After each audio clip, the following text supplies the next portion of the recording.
Okay, all right. So hang tight. Here we go. Let's get him going. So without any further ado, um, Mr. Dwayne Tobias. There he is. How are you, sir? Hey, good, thank you, Shivers, and yourself. Very well. Awesome, awesome. So what is your title? I mean, What is my title? Yes, sir. Yes. I'm a disciple of Shifu Gary Herfield in Australia. So he's the Jungshi, or the modern day finder of the Grandmaster Due in the Bat Mei system, and also the Bakfu Pa system, the White Tiger, and in the Mortal's Blood as well, and a few other systems. Okay, awesome. Really, really cool. So, I've been up and watching your videos. Very, very cool. Yeah, very, it's good stuff. Yeah, man. Very, It's very good interested. So tell me a little bit. Tell the audience a little bit about your style, about your systems, how long you've been training, how long you've been with your Shifu. Yeah, well, look, when I was a young boy, my father was a judo champion in South Africa and plus a riot police officer. So he taught me a lot of judo as a child and a bit of Jishu Khan. Always had a passion for kung fu and like Jackie Chan and Bruce Lee and Jet Li movies since I was a young man. So ever since I was 12, I was watching movies, and then when I think it was 2000, 2013, I came across a Shaolin master, and he asked if I'd like to start training. I didn't know what it was. He pulled me in his garage one day, and he was a master of the Shaolin Chao Tong system, which was very interesting. We had I started that with him, and I ended up training with Shifu Shinkai Yin for 7 years, 7 days a week. I trained, and I trained with Shifu for 3 days a week in lockdown for 3 hours as a personal student, training the White Crane Buddhism style. And like training Bizong Chanfa, which is a really nice system, doing a lot of Buddhism and a lot of meditation studies, and then also the Shaolin Temple.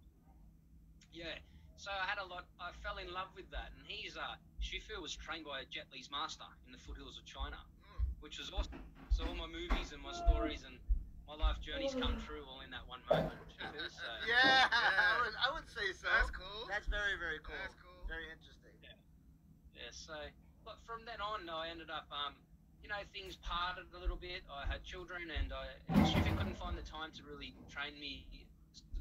I was very hungry for the arts, and I also seen Shifu Gary Herfield's Hakka arts, which I was really inspired by the internal force that he uses with all the Ying meditations that builds the internal force, which also builds a lot of the oxygen through your blood, which then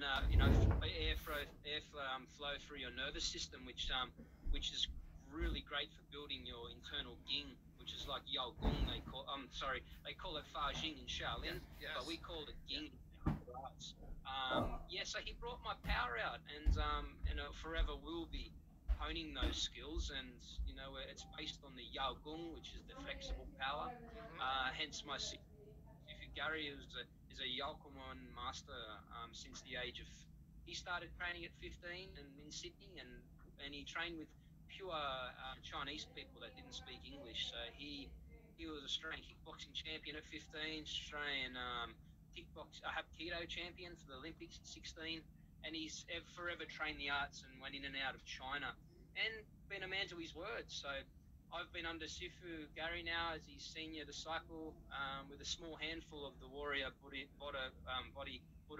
Mind school we've got going at the moment, which is just to get the arts out there, Shifus, preserve and work with guys like you.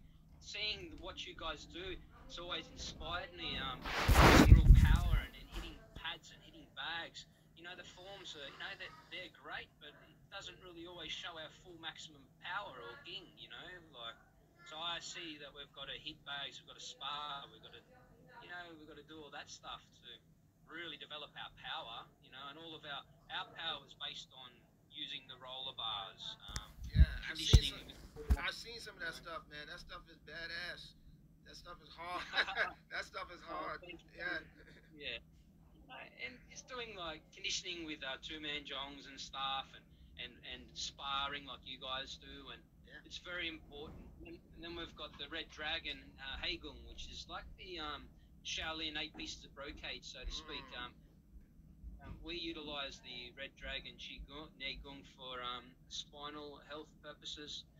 It's really good for the internal organs, so to speak.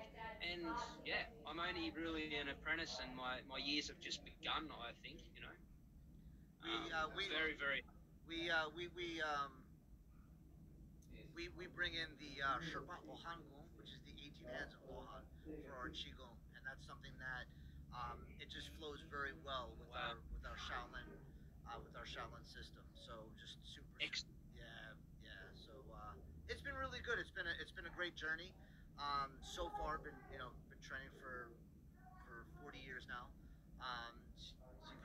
Sifu Lloyd's been with me for 25. Yeah. So it's been a great journey, but it's really just a drop in the bucket, Yeah, and still working hard, still Yep. training, still learning new material, Yeah. learning new forms, trying not to forget our old forms, digging out the forms that we haven't done in a in while, a long time, and yeah. trying to get all that skill again.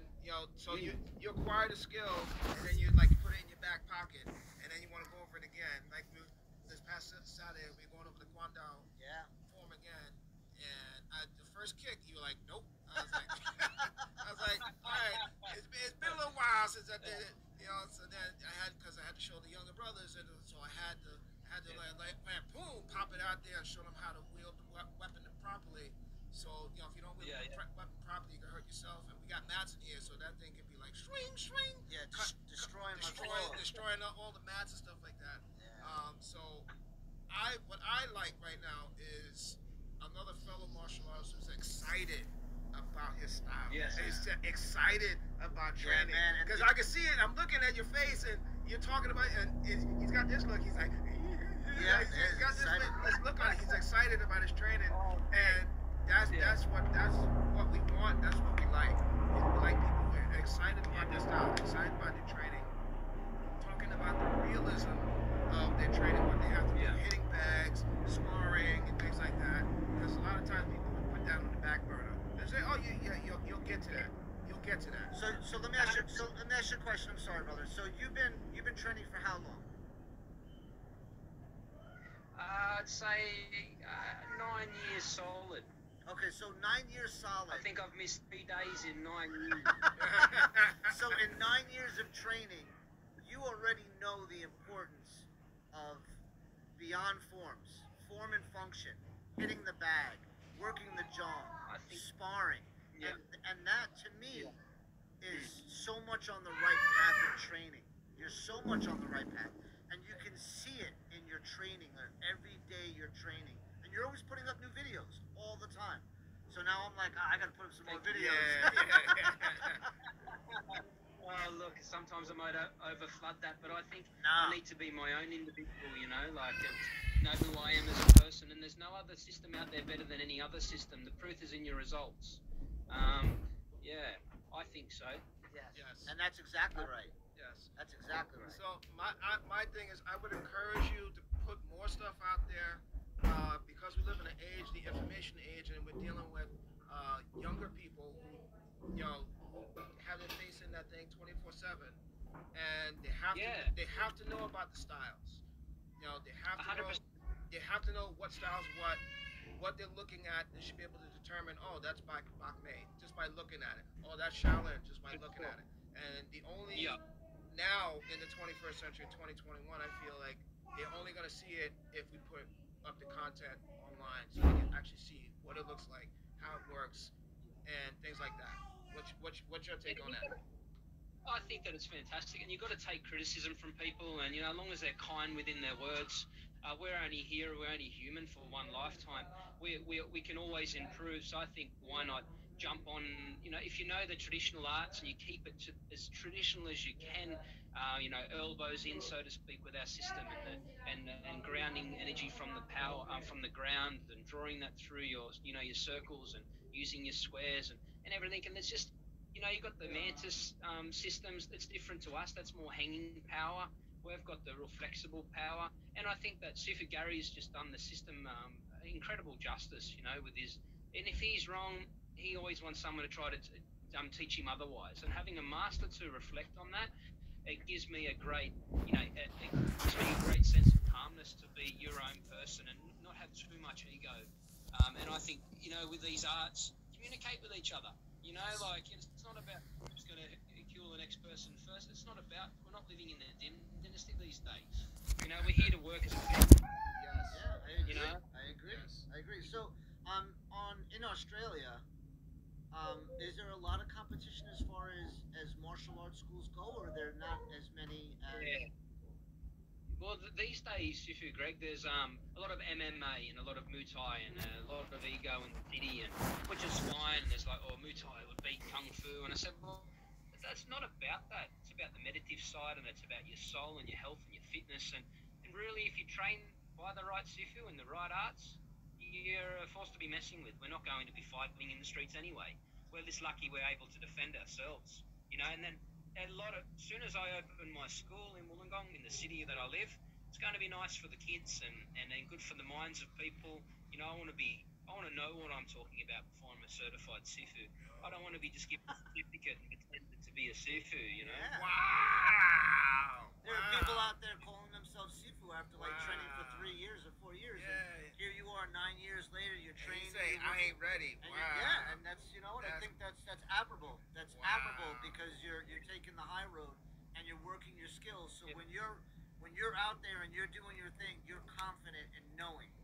And here, this is another. Yeah, and I want to know that. And this is another example of being confident. You know, I just got in contact with you 3 days ago, 4 days ago, and we've been pitching back and forth and talking back and forth, and you're sharing videos and I'm sharing videos, and we hit it off right away because we have that mindset of training.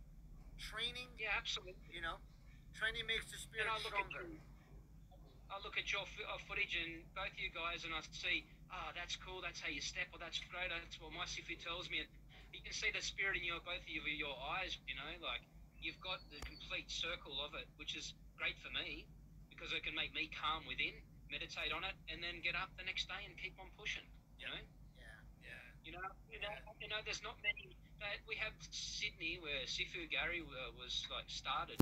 There's a lot of different styles of schools there. We've got a couple in the Illawarra, which is where I live, which is south of Sydney. But they all kind of keep everything quite secretive. If you know a lot of Kung Fu, you shouldn't really keep a lot secretive. I don't think. Obviously, you grab your right students, you know what to do and what to trust. But I think a lot of Shifus that are certified haven't got enough in their toolbox to be able to release it to the people, which makes them feel like this guy's holding back on me, but really he might not know a lot himself. I think. So we know of a Shifu out there. It's Master Chan. He's part of the Chen Yung. Oh, yeah. Chen Yung Chole Foot system. Chen Yong Fa, the Chole Foot system out there. Sydney? Yeah. I'm not really sure. He's in Sydney. He is in Sydney? He's in Sydney. Have you heard of him? Yeah, Shifu used to have a lot of riots back in the day between the Yolkman school and my Shifu's master. Back in the day, you know what it's like. So Shifu was like the senior student. He's a Guelo, and he's Shifu's master used to say, "Come on, Guelo, let's go." You know, like, and Shifu used to travel all the way around Sydney with him, do shows around the world with him, and they used to have the committee. So they used to they were the head of the committee of the Yolkman school. So Shifu would go to those committees and they'll have the Charlie Foot School, the White Crane School, the Shaolin School, and they'll have boardroom meetings to try to preserve and keep the money within the city of Sydney, and they'll do lion dancing and dinners and stuff. See, that's awesome. So they'll do the hardcore training of chains around the ankles and run across Sydney Harbour Bridge before they started their 4-hour intense session. And if Shifu was late 5 minutes, he would sit an hour horse stance till he vomited and passed out.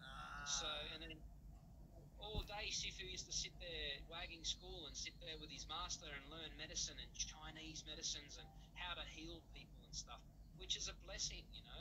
My Shifu doesn't brag about that, you know, so it's pretty interesting. I think that's really awesome. Yeah. I think that's I like that aspect